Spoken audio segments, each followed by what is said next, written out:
Hello, dear students. My dear class 11 students, जिन्होंने अभी अभी साइंस को समझना एक सीरियस लेवल पे शुरू किया है। आप लोगों ने 9th 10th में 8th में और प्रीवियस क्लासेस में जनरल साइंस पढ़ी है, तो आपका इंटरेस्ट उसमें जागा है, तभी आपने अभी साइंस ऑप्ट किया है और आप केमिस्ट्री की पहली क्लास में आए हैं। आपका इस वीडियो में बहुत बहुत स्वागत है। और ये मैं बता दूं कि ये जो वीडियो है ये हिंदी और इंग्लिश दोनों में होने वाली है। इंग्लिश में आपका टेक्स्ट रहेगा और हिंदी में आपको जो भी आपके कॉन्सेप्ट्स मैं समझाऊंगी वो हिंदी में समझाऊंगी, यानी जो हमारा इंटरेक्शन होगा वो हिंदी में होगा। और जो टेक्स्ट है वो इंग्लिश है और एनसीईआरटी का बेसिस है। एनसीईआरटी में जो डेफिनेशंस है वही है, सो दैट मैंने बाहर से कुछ इंक्लूड नहीं किया एक्सेप्ट डायग्राम्स और कॉन्सेप्ट्स। जहाँ पे कुछ बेटर इंफॉर्मेशन चाहिए, एडिशनल इंफॉर्मेशन चाहिए, वो जरूर इंक्लूड की है, पर जो बेसिक इंफॉर्मेशन जो आपकी है डेफिनेशंस के रूप में जो आपके बुक में है वो वही है, सो दैट कि आप यहाँ से नोट्स जब उतारेंगे अपनी कॉपी में और उसको याद करके एग्जामिनेशन में लिखेंगे तो आपके मार्क्स बिल्कुल भी कम नहीं होंगे, बल्कि आपको अच्छे मार्क्स मिलेंगे।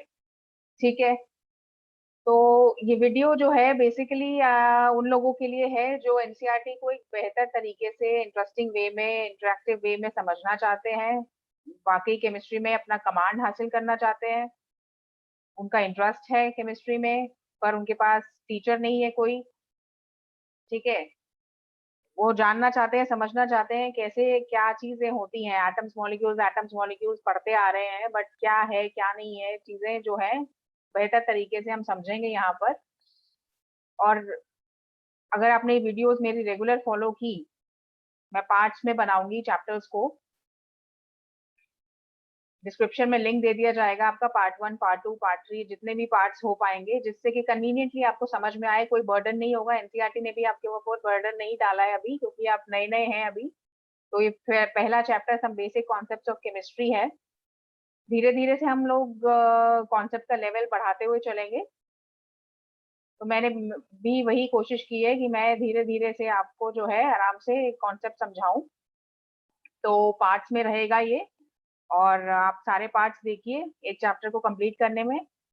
और अगर आपको न्यूमेरिकल्स और जो एक्सरसाइज एंड एक्सरसाइज है वो अगर उसके भी नोट्स चाहिए, वो आपको समझना है, तो आप मुझे कमेंट करके, आप मुझे ईमेल करके बता सकते हैं कि आप मैम मुझे वो नोट्स चाहिए, हमें डिस्कस करने हैं।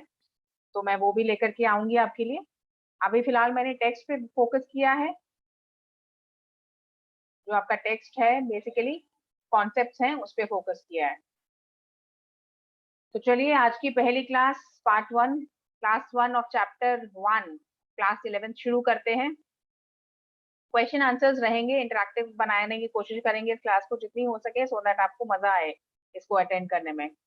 और आपके कॉन्सेप्ट्स कोई भी छूटेंगे नहीं, एनसीईआरटी के सारे इसमें इंक्लूडेड हैं। अगर आपने ये वीडियोस देख ली, समझ ली, आप ये समझ लीजिए कि आपने एनसीईआरटी बुक अपनी पूरी की पूरी पढ़ ली है। एक बार आपको उसको रीड करना जरूरी है क्योंकि वो आपकी टेक्स्ट बुक है, आपकी कोर्स बुक है। ठीक है, पर इस वीडियो में आपको एडिशनल सपोर्ट मिलेगा। आपको एक समझने की एक बेटर आपको प्लेटफॉर्म मिलेगा। ओके, तो आप एक सेकंड के लिए वीडियो पॉज कीजिए, हम शुरू करते हैं क्लास आज की। केमिस्ट्री होता क्या है? केमिस्ट्री, फिजिक्स, बायो हम लोग पढ़ते आए हैं, ये साइंस के पार्ट्स हैं, फील्ड्स हैं, डोमेन्स हैं। तो केमिस्ट्री किस चीज से डील करती है? क्या है केमिस्ट्री? पॉज करने के बाद आप जब आएंगे तो आप लिख लीजिए कि आपने क्या मन में डेफिनेशन बनाई है। Chemistry is basically the science of atoms and molecules and their transformations. ठीक है, एटम्स और मॉलिक्यूल्स जो होते हैं यही केमिस्ट्री है, हम कह सकते हैं यही केमिस्ट्री है। ठीक है, और जो उनका ट्रांसफॉर्मेशन होता है that is basically chemistry. Atoms molecules exist कर रहे हैं, तो जो उनका ट्रांसफॉर्मेशन है जिससे कि अनगिनत अनगिनत अनगिनत प्रोडक्ट्स बनते हैं, जो हम आसपास अपने देखते हैं, जो हम नहीं गिन सकते अपनी उंगली पर, जो हम इवन साइंटिफिक नोटेशंस यूज करके, साइंटिफिक कैलकुलेशन यूज करके भी हम कितने प्रोडक्ट्स हैं दुनिया में, आपके क्लोथ्स हैं, आपका डीएनए में भी केमिकल कॉम्बिनेशन होता है, बॉडी में प्रोटीन्स हैं उसमें भी केमिकल कॉम्बिनेशन है, आपका ये मोबाइल फोन है, फूड है, फूड में जो पेस्टिसाइड डलता है, फर्टिलाइजर डलता है, वो आगे हम पढ़ेंगे अभी, तो उसमें कितने सारा कितना कुछ कॉम्बिनेशन है, कितना ट्रांसफॉर्मेशन हो रहा है। तो ये सारी चीज जो है ये क्या है, ये सारी चीज जो ट्रांसफॉर्मेशन है, देखिए मैं आपको एक सेकेंड,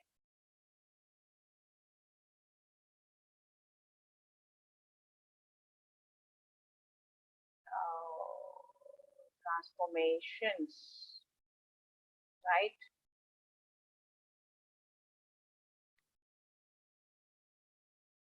यस, ट्रांसफॉर्मेशन ही बेसिक क्रक्स है केमिस्ट्री का। अगर ट्रांसफॉर्मेशन नहीं होंगी तो चुनिंदा कुछ चीजें होंगी, शायद वर्ल्ड ही एग्जिस्ट नहीं करेगा। इतना सब जो हम आज देख रहे हैं, इतनी सारी वृद्धि हो रही है, इतनी सारी बढ़ोतरी हो रही है, इंक्रीज हो रही है, ये इतने सारे प्रोडक्ट्स हम देख पा रहे हैं, वो सब कुछ भी नहीं होगा। ठीक है, तो एलिमेंट्स हम देखते हैं, डायग्राम में क्या दिखा रहा है, elements give molecules and molecules give compounds. ये एक एटम है, ये कलर्स को कलर से शो करने की कोशिश की गई है यहाँ पे डायग्राम में, कि एटम क्या होता है और एलिमेंट क्या होता है। एक एटम है, ये सिंगल यूनिट खड़ा हुआ है, ये स्मॉलेस्ट यूनिट होता है केमिस्ट्री में, आप जानते हैं सभी, कोई भी पार्टिकल, कोई भी सब्सटेंस ले लीजिए, उसका स्मॉलेस्ट यूनिट एटम होता है। एटम जब मिलते हैं, जब दो तीन चार पाँच छह बहुत सारे एलिमेंट्स एटम्स मिलते हैं, तो वो एलिमेंट बनाते हैं। ठीक है, तो एलिमेंट एक ऐसी चीज होती है, उसे चाहे आप धरती से उठाएं, चाहे कहीं से भी उठाएं, चाहे आप वाटर से उठाएं, ठीक है, चाहे वो कहीं पे भी एग्जिस्ट कर रहा है, उसका जो कॉम्पोजिशन होगा वो सेम होगा। ठीक है, कॉम्पोजिशन उसका सेम होगा, वो वैसे ही रहेगा, उसमें वही एटम मिलेगा आपको, उसका वही केमिकल बिहेवियर मिलेगा। ये हम आगे पढ़ेंगे, आप डरिए मत कि अभी ओवरलोडिंग हो रही है। अगर आपको लग रहा है मैं बहुत तेज जा रही हूँ, जल्दी जल्दी जा रही हूँ, तो आप वीडियो की स्पीड कम करके भी सुन सकते हैं। ठीक है, नेक्स्ट आता है, it is the molecules which participate in a chemical reaction, and a molecule is the most basic and smallest unit of any compound. जो भी रिएक्शंस हम देखते हैं उसमें क्या होता है, मॉलिक्यूल्स रिएक्ट करते हैं, और molecule is the most basic और smallest unit of any compound. ठीक है, ये मॉलिक्यूल देखिए, मॉलिक्यूल तीन तरह से बनाए हुए हैं, कंपाउंड दिखाया हुआ है और मिक्सचर दिखाया हुआ है। आगे हम पढ़ेंगे कंपाउंड में और होमोजेनियस मिक्सचर में क्या फर्क होता है, मॉलिक्यूल क्या होता है, मॉलिक्यूल कंपाउंड कैसे बनाता है। ठीक है, तो ये डायटोमिक मॉलिक्यूल है जो दो रेड कलर से दिखाया गया है। ये बहुत सारे डिफरेंट एटम्स जो है एक कॉम्बिनेशन में यहाँ पर है, ये मिक्सचर भी हो सकता है, ये मिक्सचर का ही लग रहा है, अलग अलग है। और ये जो है ये मॉलिक्यूल, ये कंपाउंड का है एक डेफिनेट रेशियो में। ठीक है, ये वाला भी हो सकता है, ये हम आगे समझेंगे, इस डायग्राम से समझना मुश्किल है, यहाँ से नहीं से आपको समझ में आएगा। Okay, next is scope of chemistry.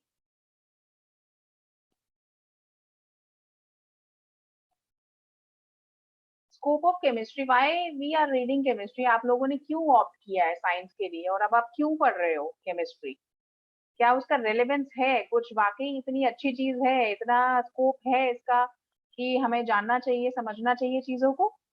बिल्कुल, बिल्कुल, आपका जो डिसीजन है साइंस ऑप्ट करने का और केमिस्ट्री पढ़ने का, बहुत ही अच्छा डिसीजन है, बहुत ही फ्रूटफुल डिसीजन है, जो कि अगर आप सीरियसली परस्यू करेंगे तो आई एम श्योर कि आपका फ्यूचर ब्राइट है।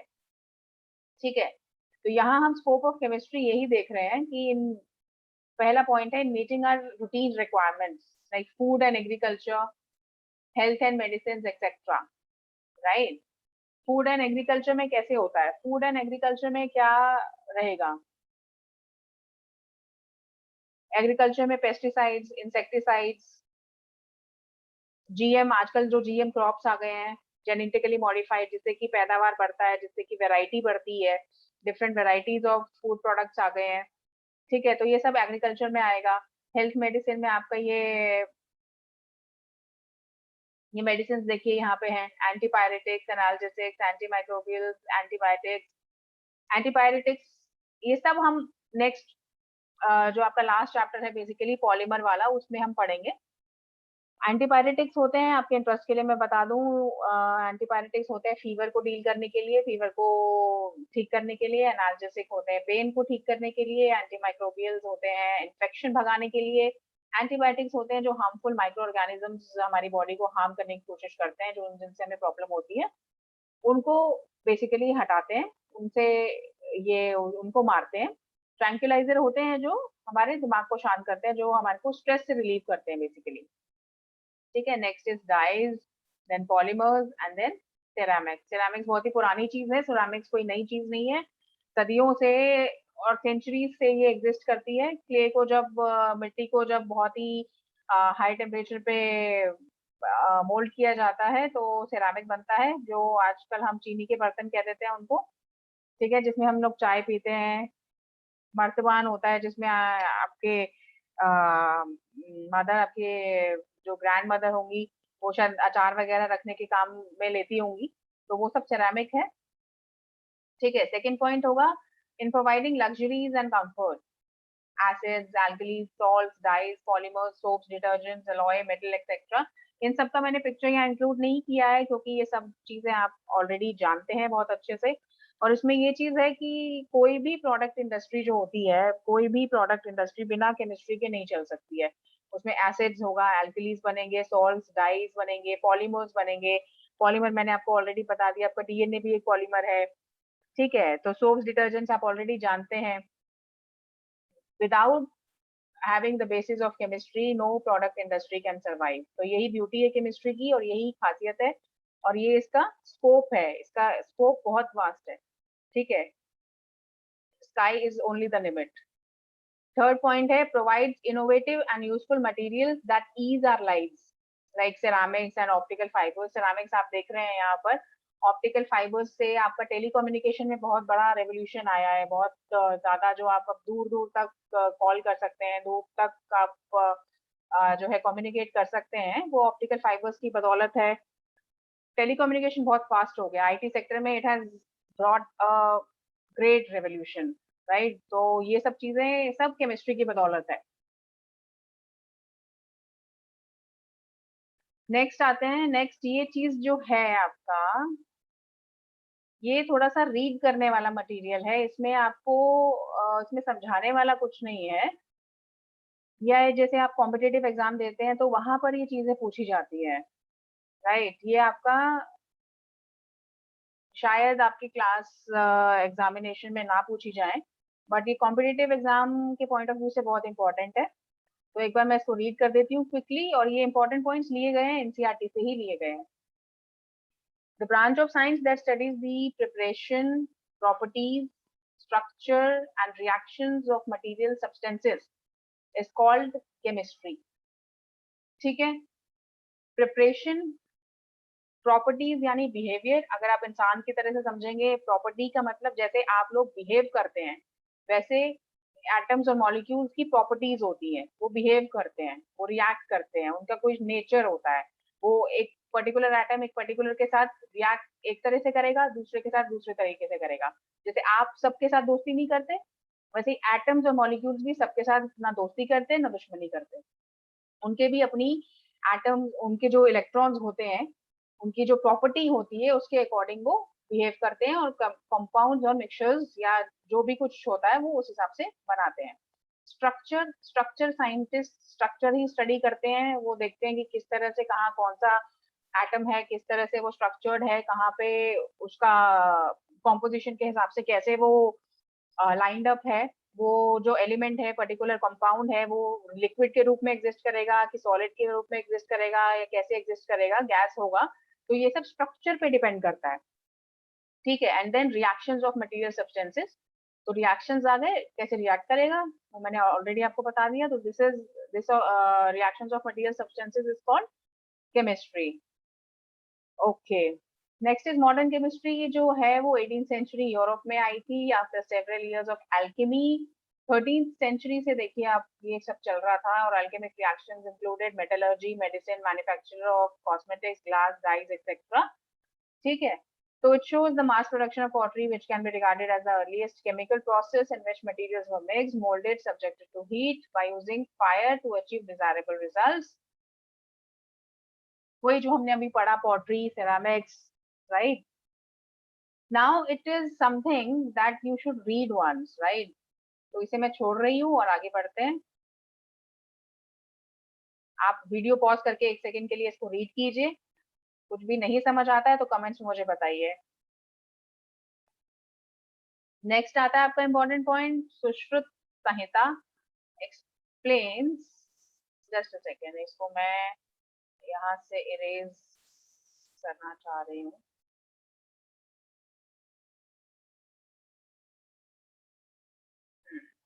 Now it's better. तो सुश्रुत संहिता explains the importance of alkalis. Charak Samhita mentions the ancient Indians who knew how to prepare sulfuric acid, H2SO4, nitric acid, HNO3, and oxides of copper, tin and zinc, sulfates of copper, zinc and iron, and the carbonates of lead and iron. ठीक है, रसोपनिषद describes the preparation of gunpowder mixture. देखिए, Nagarjuna wrote books, Ras Ratnakar. Sarnavam, metals could be identified with flame colors. Chakrapani discovered mercury sulfide, invented soap. Indians started making soaps in 18th century. My God, इतना पुराना है soap, आज का चीज नहीं है। वराह मिहिर बृहत संहिता, ठीक है, ये Gandhayukli describes recipes of making pens, mouth perfumes, bath powders, incense and talcum powder. ये सब चीजें एग्जिस्ट करती आ रही हैं बहुत पुरानी चीज से। तो यहाँ पे ये सब कुछ जो हो रहा है वो रेवोल्यूशन है, इसमें चेंजेस आ रहे हैं। नेक्स्ट हम देखते हैं,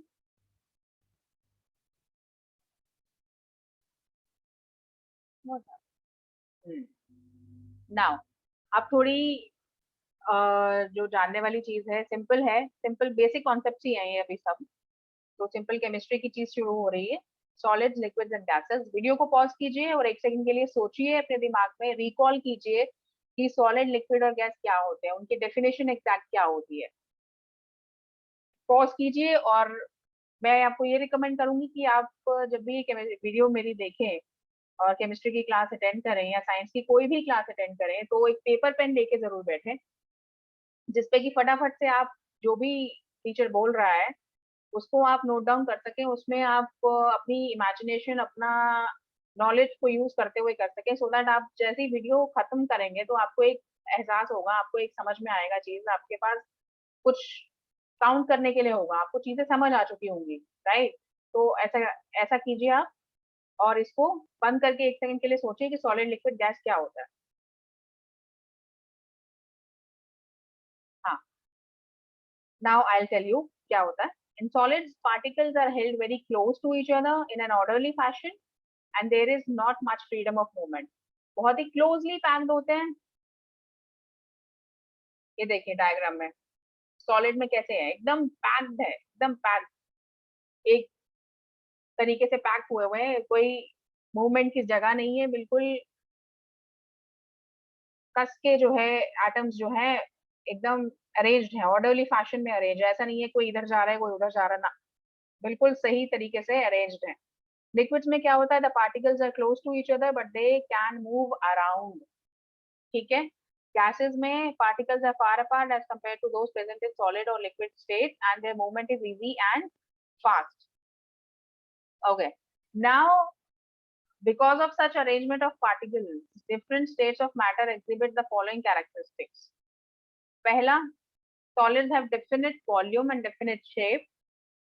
Liquids have definite volume but do not have definite shape, right? They take the shape of the container in which they are placed. ये आपने already पढ़ा हुआ है. Gases have neither definite volume nor definite shape. They completely occupy the space in the container in which they are placed.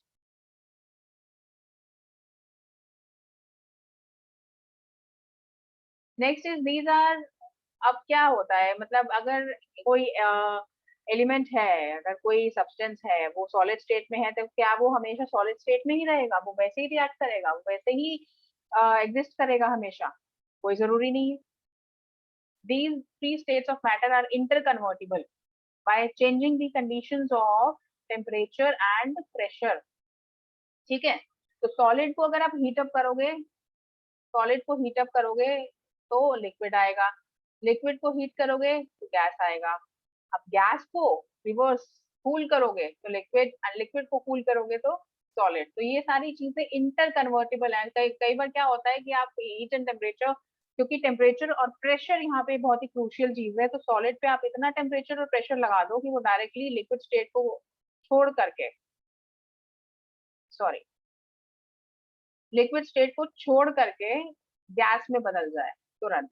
और ऐसा भी हो सकता है कि गैस को हम इतना टेम्परेचर, इतना जो उसमें से टेम्परेचर निकाल लें, उसका टेम्परेचर कम कर दें, उसको कूल कर दें, तो हमारे पास सॉलिड बन के आ जाए। ठीक है, तो ये इंटर कन्वर्टेबल होते हैं, ये याद रखना हमेशा। नेक्स्ट, हम इसको नेक्स्ट क्लास में करेंगे। थोड़ा सा मैं यहाँ से इसको बता देती हूँ, क्लासिफिकेशन ऑफ मैटर।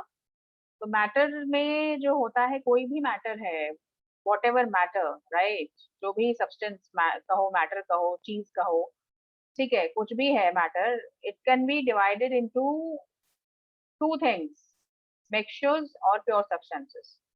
मिक्सचर्स क्या होते हैं? दो तरीके के होते हैं, अगेन, होमोजेनियस मिक्सचर और हेटेरोजेनियस मिक्सचर। अब प्योर सब्सटेंस क्या होता है? एलिमेंट्स और कंपाउंड्स। ठीक है, तो आज की क्लास पार्ट 1 हम यहीं पर स्टॉप करते हैं। ठीक है, मिलते हैं नेक्स्ट क्लास में, पार्ट 2 में इसी स्लाइड से शुरू करेंगे। आई होप आपको ये क्लास अच्छी लगी हो। इसको आप अपने फ्रेंड्स के साथ शेयर कर सकते हैं अगर आपको अच्छा लगा तो, सो दैट आप लोग साथ में इन चीजों को समझें और साथ में डिस्कस करें। ठीक है, आज के लिए इतना ही। I will meet you in the next class. Best of luck.